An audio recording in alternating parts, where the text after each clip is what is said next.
Straight to the point. Now, ato pagtagad mga higala kay ni aman mga kigalaan sa itong Sibianan ron, si former Cebu City Mayor Mike Rama.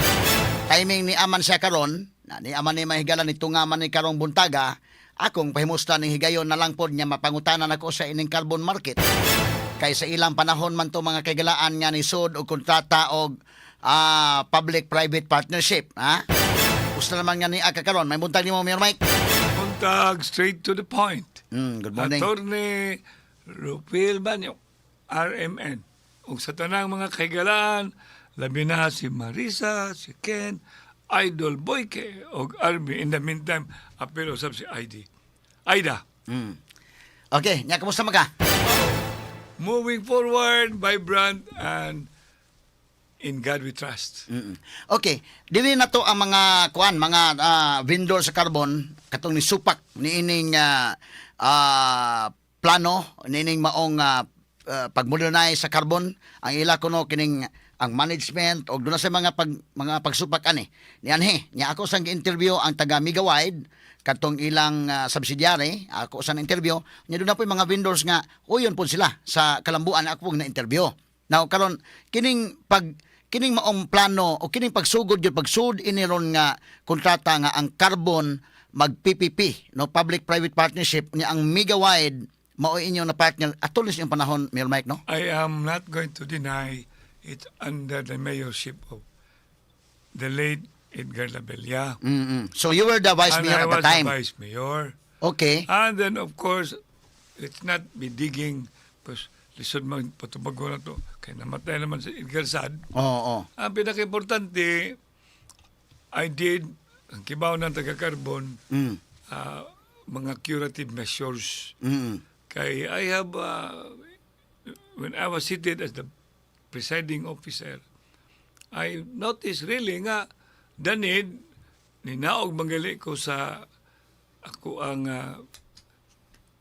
sit as the presiding officer and interpolated and be part of the discussion. And later,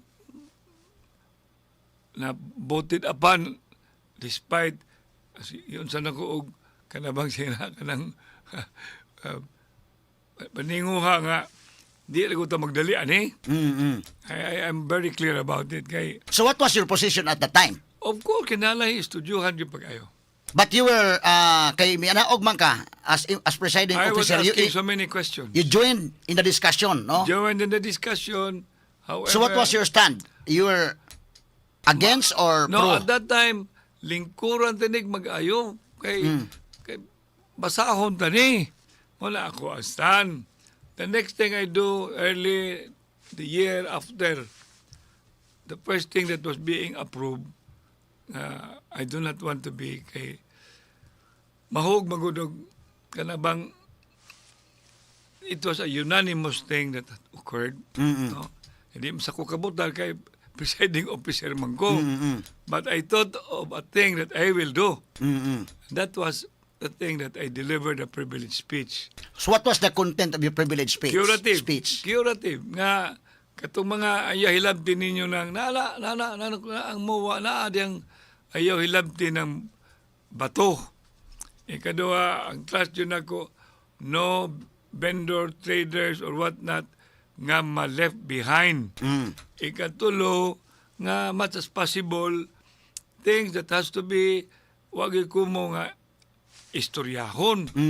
Yeah, at the same time, di naman na mahimong imo-ingon nga, unless madtog kisang tug korte, nga null and void, sa pag null and void, nalasan na yung mga infrastructure kipamuhat diha. So, how do you go about it?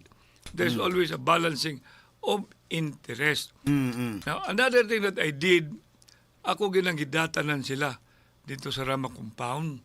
Asa man ang mga vendors? Si Cuba, si Bisico, si Bidco, o ang kaning, sila. Kay, to the point that I was asking, So ako klarohon from your end because there was an allegation that there was no public hearing conducted at the time. I don't think kung walay public hearing, Naa. kay, Oo. itagaan, Talang ba? Oo. itagaan mga itong, kay katalam sa ko si Winston Garcia, wanted also to present his kaning proposal Oo. sa CFI, which CFI. yeah, which I as a presiding officer ay kita may makatanaw sa kaning agenda. Oo. Ay so to it nga matagaan yung fair nga opportunity ang CFI. Okay. Pila man kabuk mga bidders adto? If you can still recall. Duha So ra. only CFI and Megawide. CFI niya pag-ending, basta ang ending, di na nato to istoryahon kay nahugman og niriman ni favor sa Megawide. Megawide. Mo to bitaw nga salamat sa kuni Noy Pabling.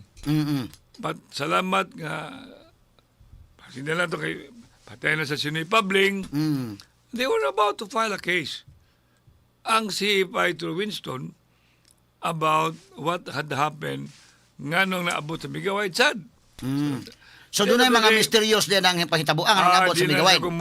Di lang sa kumo dig up nga in Anandapita. Basta karon balik naman ni siya Benji, Idol Mikey, security guard Jimmy, appeal pa si Gerald, names o si Kay, si Aida, si Flor, o si... Ang pinaka-importante, I have told my son because he is there and he will be running for mayor. Mikel, bear in mind nga naigingan lang nga filosofi. Do not kill the hen that lays the golden egg. Ikaduwa sad, you have to be reminded of the Vox Populi Vox Day. The voice of the people is the voice of God. So plano na Smikil mo dagag mayor? Ang ano di man padagano na to, nga muro man sa nakadaog barog. Oh. Muro na barog nga nakadaog, uy. Ug na barog uban diha, ang Team Rama, pero ang ilang kuna dili man barog. Oo. Pero kanos aman ning dili pa karon dayon pasad. Ang anong di man karon dayon, ka maabot pa ni ron. Kung na-eleksyon sunod semana, di anong di man pwede. Demokrasya man ta. Demokrasya ni.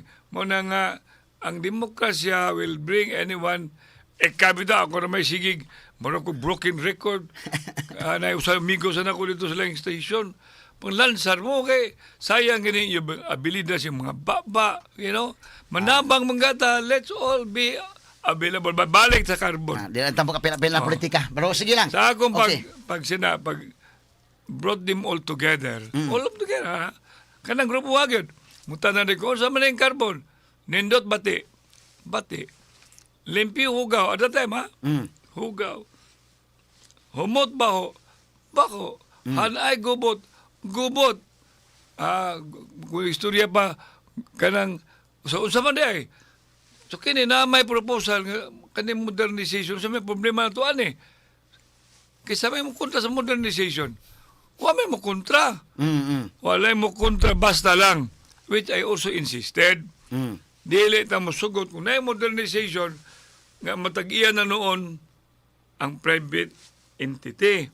Di yun na to makalimtan. Dili yun. And that's why I was telling Mikel, dili ta mamaligyag kalag. Dili yun. Kanya pagkahuman, mawa na atong pagkatao. Ang pinaka-importante, tanawa na diha. Because when you try to look and perform as a public servant, balancing of interest is very important. So somehow, ang amag mingon So taron, mo na pala nimo sakto na ni tuloy-tuloy na ni modernization. Dana ni mga kuan na ni. kinalang tanawon lang yun ang nga dili unfair sa vendors or sa gina, dili sa exploitation sa dato, kinahanglan sa mutag yun, dili oppression sa mga wa. Ang concern sa mga vendors nga kung mahimong modernization, may tabo ni mahal man gyud ang abang ana, mumahal po ang ilang baligya. Basit niya na ko mga carbon. Dili na sa inana nga matunon. Mabitan na, what is the word subsidy? Subsidy is very important. Karon mo nang hitabo karon parte sa oil na subsidy wala nga naman. Wala mo si kwartang gobyerno. So why subsidize? So everything, when I was the mayor, na ako'y mga plano nga dili mamayad, i-subsidize, but another time, when ilang mga kaning living condition improve, hala, pamayad sad mo. Karon may na lang na, nindot naman inyong living condition, mamaya na mo. Oo. But there are times, we call it reprieve. Tagkan kayong mga intervention. Balik ta sa carbon. Considering that this happened during your administration or Not my administration alone. of Labilia, but you were the vice mayor at mayorship the of time. Labelia, and I was the vice mayor. Yeah, you were the vice and I mayor. was very strong Oo. that this contract has to be discussed thoroughly. Oo. I was very strong. Oo. And it's on the record. I have my privilege speech. Nagang kadiya, you think, naabot ko na sa So sa pagkakaroon, wa kay ko kasubayan ni god nga issue. So sa pagkakaroon na naman na may mga infrastructure, unsa may imong advice sa imong anak? What is his stand about this? simple kayo. Kuhaatan ng mga papilis. Including the contract. Nga, dili ko mo influence kay bati naman ang influence na kong anak. Tanawa, Jud. Kay kung ang buhaton nga mapapas ang bato, kontra ko anak. Di gyud ako na ipapapas ang bato. Kay mahimo niya na siyang kananggingan na nato og buhangin. Ang bato gina, no? Kinahanglan istoryahon yun na di na mahimong So mawa. unsa may imong reaction ani nga si former si Vice Mayor Tomas Osmeña to man larga ani adto man Supreme Court ani. Kalos ang maguna sa di mangiha, sige man nagpangiha. Ala, sige, pangiha na siya. Okay naman na, kay demokrasya man ta. Tinalanda magsige history, kaya magkakuso na, pildi man ako. Kaya dire sa pagpanindot ako sa kanang 3-meter easement sa may Mahiga. Kikiya sa ko diya, pag panindot ako sa Warwick, kikiya ko. So, kanang pag put up ng Unit 1, kikiyasa ko. Pero daw magyapon ko. Because when your intention is pure and clear, God will be with you. Karon, wakay ko isa, kaduha na gali ko nagsina, nagagali piano. Kaduha na ko nagpiano, baka sa piano ken, file o bill ban. Kaduha, pang. Sandigan bayan. Patuon ba't ako dito sa San Carlos? Magali, gipahit nila ni Mikel o ni Colin. Di arigis kumunda. 5 ko ka oras, uy, huwag kalibutan mga tao. Di ako sa kong sakyanan. Hindi lang ko mo to San Carlos. O sa may mahitabo na ko along the way San Carlos City dito sa Negros. Ato ko dito pa Pailon. Ato ko dito pa, sana pa, sige na lang, kaning pianohon. Di ko, uy. Ito ka pa file og bail. Pero nakaadto ko dito. Abi na ko na isaksi dito. Wa man kasakay ko ang sakyanan. So pagsugat dito, pidik ka ba di ay? So way taxi day. Wala. So dito na sa basta nga kining inyong igsuon malani nga na ay demokrasya dili sa DYHP kasama mo nga makasulti ta makatingog ta.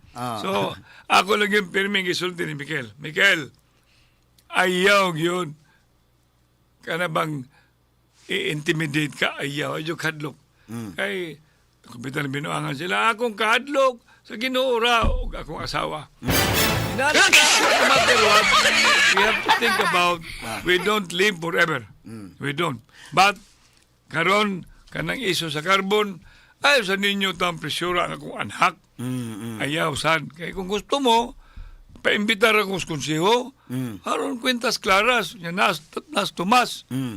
Ay may ba ito karon ang problema kay di man na to ungkat si Edgar kay patay naman si Edgar ken. So na ato mga sitwasyon diya nga but I do not want to So share ang it imo now. gyud ani nga kuan na naman na sugda naman na tulman is panahon ni Edgar, uyo na ka ani modernization. Modernization should never be stopped. Oo. No. But modernization, their oppression, that should never be. Modernization, then in disregard of equal protection clause, I will never agree to that.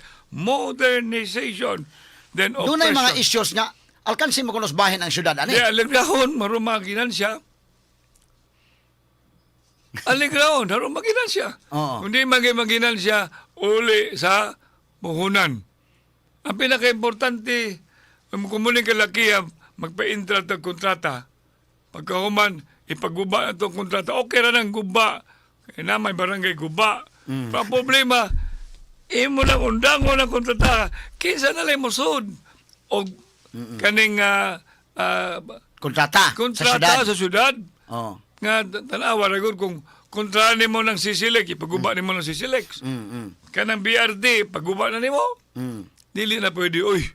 You know, you cannot just allow any kanang mga private contractors to come in and then participated by the council, deliberated.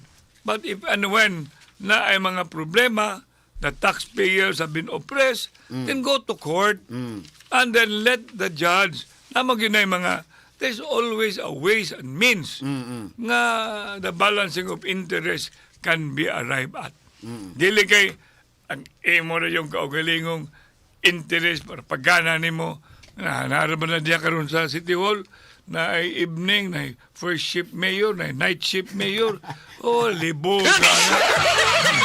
Ala, sige. Mura na ako niya. Hangyo ko. Okay, sige. Hangyo lang ko ha kay kanang buhing kalbaryo.